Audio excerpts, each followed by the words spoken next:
Hi friends, എല്ലാവർക്കും പുതിയൊരു വീഡിയോയിലേക്ക് സ്വാഗതം. ഇന്ന് നമ്മൾ തയ്യാറാക്കാൻ പോകുന്നത് നല്ല നാടൻ രീതിയിലുള്ള ഒരു രസമാണ്. നമ്മുടെ സദ്യക്കൊക്കെ തയ്യാറാക്കുന്നത് പോലെ എന്നാൽ രസപ്പൊടിയൊന്നും ചേർക്കാതെ പെട്ടെന്ന് നല്ല ടേസ്റ്റി ആയിട്ട് ഉണ്ടാക്കാൻ പറ്റുന്ന ഒരു രസം. ഇതിനാവശ്യമായിട്ടുള്ള സാധനങ്ങൾ 2 തക്കാളി നമ്മളോട് നന്നാക്കി വെച്ചിട്ടുണ്ട്, അതുപോലെ തന്നെ മല്ലിയില എടുത്ത് വെച്ചിട്ടുണ്ട്, കുറച്ച് പുളി വെള്ളത്തിലിട്ട് വെച്ചിട്ടുണ്ട്, പിന്നെ ഒരു 5-6 ചെറിയുള്ളി എടുത്ത് വെച്ചിട്ടുണ്ട്, പിന്നെ നമ്മുടെ ആവശ്യത്തിനനുസരിച്ചുള്ള മുളക് പൊടി, മല്ലിപ്പൊടി, ഉലുവ, മഞ്ഞൾപ്പൊടി, കടുക്, ചെറിയ ജീരകം, ഉപ്പ്, ഒരു 10-11 വെളുത്തുള്ളിയുടെ അല്ലി നമ്മൾ തൊലി കളഞ്ഞ് വെച്ചിട്ടുണ്ട്, അതുപോലെ തന്നെ ഒരു 5 വറ്റൽമുളക് എടുത്ത് വെച്ചിട്ടുണ്ട്, മുഴുവനായിട്ടുള്ള കുരുമുളക്, പിന്നെ കായം, ഇത്രയും സാധനങ്ങൾ നമ്മൾ എടുത്ത് വെച്ചിട്ടുണ്ട്. ഇനി നമുക്കിതിൽ കുറച്ച് ഐറ്റംസ് എടുത്തിട്ട് നമുക്കൊന്ന് ക്രഷ് ചെയ്തെടുക്കണം. അതെന്തൊക്കെയാണെന്ന് നോക്കാം. വറ്റൽമുളക്, വെളുത്തുള്ളി, ചെറിയുള്ളി ഒന്ന് ജസ്റ്റ് ഒന്ന് ചതച്ചിട്ടാണ് ഇതിലേക്ക് ഇടുന്നത്, പിന്നെ നമ്മുടെ ചെറിയ ജീരകം, അതുപോലെ തന്നെ മുഴുവനായിട്ടുള്ള കുരുമുളക്. ഇത്രയും സാധനങ്ങൾ നമുക്ക് മിക്സിയുടെ ജാറിലിട്ടിട്ട് ഒന്ന് ക്രഷ് ചെയ്തെടുക്കാം. ഒരുപാട് അങ്ങോട്ട് പൊടിയായി പോരുത്, ഒരു തരിതരിയായിട്ട് കിട്ടുന്ന പോലെ ക്രഷ് ചെയ്തെടുക്കണം. ഇനി നമുക്കൊരു ചട്ടി ചൂടാക്കി അതിലേക്ക് കുറച്ച് വെളിച്ചെണ്ണ ഒഴിച്ചു കൊടുക്കുന്നു.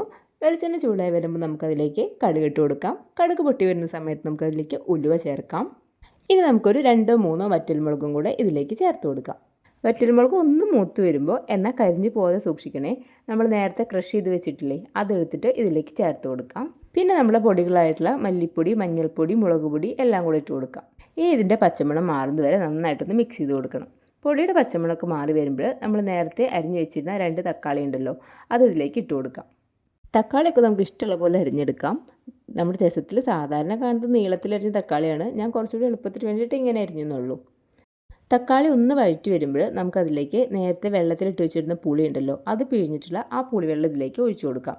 നമ്മുടെ ആവശ്യത്തിനുള്ള പുളിവെള്ളം, നമുക്ക് എത്രയാണോ പുളി വേണ്ടത് അതിനനുസരിച്ച് ഒഴിച്ചു കൊടുക്കാം. എന്നിട്ട് ഇതെല്ലാം കൂടെ നന്നായിട്ടൊന്ന് മിക്സ് ചെയ്ത് കൊടുക്കണം. പിന്നെ ഇതിലേക്ക് നമുക്ക് ആവശ്യമായിട്ടുള്ള ഉപ്പും കൂടെ ചേർത്ത് കൊടുക്കാം.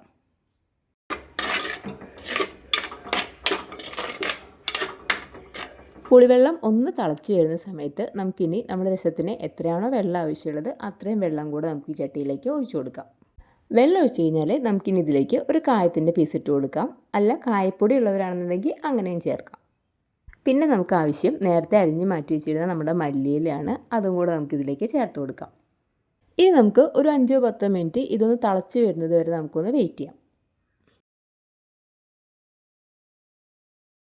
അപ്പോൾ ഇതാ നമ്മുടെ രസം നന്നായി തിളച്ച് വന്നിട്ടുണ്ട്. ഇനി നമുക്കിതിലേക്ക് പ്രത്യേകിച്ച് ഒന്നും ചെയ്യാനൊന്നുമില്ല, നമ്മുടെ രസം റെഡി ആയിട്ടുണ്ട്.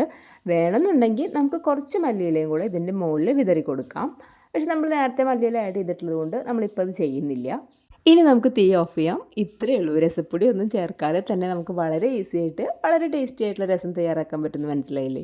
അപ്പോൾ നമ്മുടെ വീഡിയോസൊക്കെ ഇഷ്ടപ്പെടുകയാണെന്നുണ്ടെങ്കിൽ ലൈക്ക് ചെയ്യാനും ഷെയർ ചെയ്യാനും കമൻറ്റ് ചെയ്യാനും മറക്കല്ലേ. അതുപോലെ തന്നെ നമ്മുടെ ചാനൽ സബ്സ്ക്രൈബ് ചെയ്ത് ഒന്ന് സപ്പോർട്ട് ചെയ്തേക്കണേ.